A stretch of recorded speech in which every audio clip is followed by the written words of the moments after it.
ప్రార్థన చేస్తున్నారా? చేయట్లా ఎలాంటి ప్రార్థన చేస్తారు మనం చూస్తే? నా తెలిసిన మా తమ్ముడు అయితే 3 పూట్ల ప్రార్థన చేస్తారు. చేస్తారు అక్కడ అనుకున్నారు. పొద్దున్న టిఫిన్ చేసేటప్పుడు, మధ్యాహ్నం భోజనం చేసేటప్పుడు, రాత్రి ఫోన్ చేసేటప్పుడు అదే ప్రార్థన. ప్రార్థన చేస్తున్నారా? చేయట్లేదు.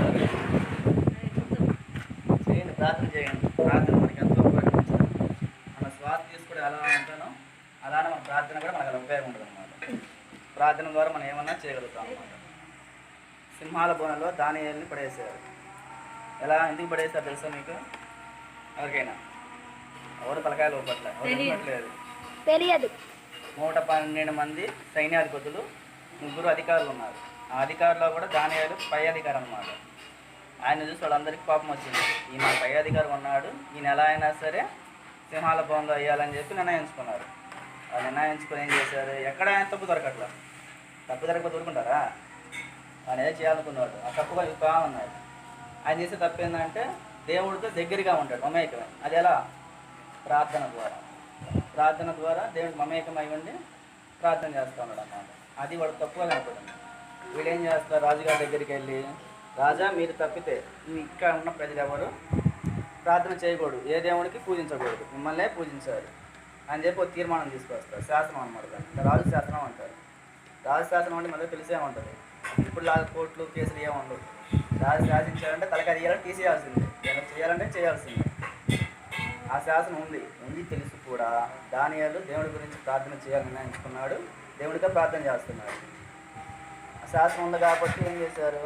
రాజు కూడా ఏం చేయలేకపోయాడు. మంచి స్నేహితుడు కానీ రాజు కూడా ఏం చేయలేక తీసుకెళ్ళి సింహాల బొమ్మలో వేయాల్సి వచ్చింది. తీసుకెళ్ళి దానియేలుని సింహాల బొమ్మలో వేసారు. అందువల్ల ప్రేమైంది రాజుకి. రాజు నిద్రపట్ల. మామూలు నిద్రపడకపోతే ఏం చేస్తారు? చాలామంది గుండెలు తీసేవాళ్ళు ఉంటారు, కొంతమంది పుస్తకాలు చదువుతారు, కొంతమంది సినిమాలు చూస్తారు, కొంతమంది రకరకాలుగా చేస్తారు అన్నమాట. కానీ ఇప్పుడు ఆడ రాజుకైతే పరిచారకులు ఉంటారు. ఆయన చుట్టూ పీకేవాళ్ళు, కాడు పట్టేవాళ్ళు, లేకపోతే నిద్ర పట్టించేవాళ్ళు. నిద్ర పట్టాలి కదా ముందు. రాజు అంటే లేకపోతే నేను చాలా బాగా ఉంటాయి కదా, నిద్ర గురించే మరి ఏదో చేయాలి కదా. మాకు ఇప్పుడు అయితే స్లీపింగ్ టాబ్లెట్స్ కూడా వేసుకుంటారు. అలా ఉన్న రాజు అన్నమాట. కానీ సింహాల బోన్లో ఉన్న దానియేలు మాత్రం మంచి నిద్రపడ్డాడు, ప్రశాంతంగా ఉన్నాడు. ఎందుకని? దేవుడు దాంతో ఉన్నాడు అని, దేవుడు ఆయనతో ఉన్నాడని మన నమ్మిక. మాట్లాడే రష్యా వాళ్ళతో మాట్లాడి బైబిల్ పంపిస్తాడు. బైబిల్ పంపిస్తే రోజు చదువుకుంటూ ఉంటాడు, ఇలా ప్రార్థన చేసుకుంటూ ఉంటాడు. మామూలుగా చాలామంది అడుగుతూ ఉంటారు కదా, ఇంటర్వ్యూలు అడుగు తీసుకుంటూ ఉంటారు కదా, సార్ ఏం సంగతి, ప్రపంచం అలా జరుగుతుంది, ఇప్పుడు కరోనా వచ్చింది, ఏం జరుగుతుంది, మీరేం చేస్తున్నారు, మీరు వ్యాక్సిన్ ఇస్తున్నారు లేదని అడుగుతుంటారు కదా. దాని గురించి చెప్పేటప్పుడు అలా చెప్పాను అనమాట. అలానే అప్పుడు ఆ మంత్రి అయినప్పుడు ఆయన మంచి ఆయన విడుదల చేస్తేనే బాగుంటుంది. అణుబాంబులు పరమాణువులు కనిపెట్టిన ఆయన అలాంటి ఆయన జైల్లో ఉంటే మంచిది కాదని బయటకు తీసుకొస్తారన్నమాట.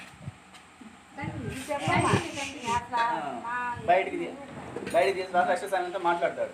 రష్యా వాళ్ళతో బయటకు తీసుకొస్తాడు. బయట తీసుకొచ్చినాక అందరూ ఆశ్చర్యపోతారు.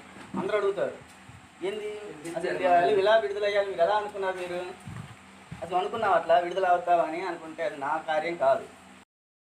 ఎలా అయితే బయటకు తీసుకొచ్చాడో అది ఆ చరిత్రలో ఎప్పుడు జరగలేదన్నమాట. సింహాల బోన్లో మనిషి బయటికి రాలేదు.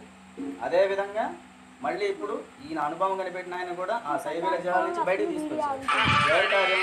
ఇది దేవుడి కార్యం. మనం అయితే ఏమి చేయడం. అప్పుడు చేసాడు దేవుడు, ఇప్పుడు చేయట్లేదని మనం అనుకోవాలని పనే లేదు. దేవుడు ఎప్పుడు నమ్మంటే ఉన్నాడు, మనం ఎవరైనా ఇస్తున్నాడు. దేవుడు మనం ఎప్పుడైనా మన తోడుగానే ఉంటాడు అన్నమాట. అప్పుడు చేసాడు, ఇప్పుడు చేయడం మాత్రం అనుకోవద్దు. ఎప్పుడు ప్రార్థన చేసుకోండి, ఎప్పుడు బైబిల్ చదవండి, దేవుడు మీకు తోడు ఉన్నట్టు.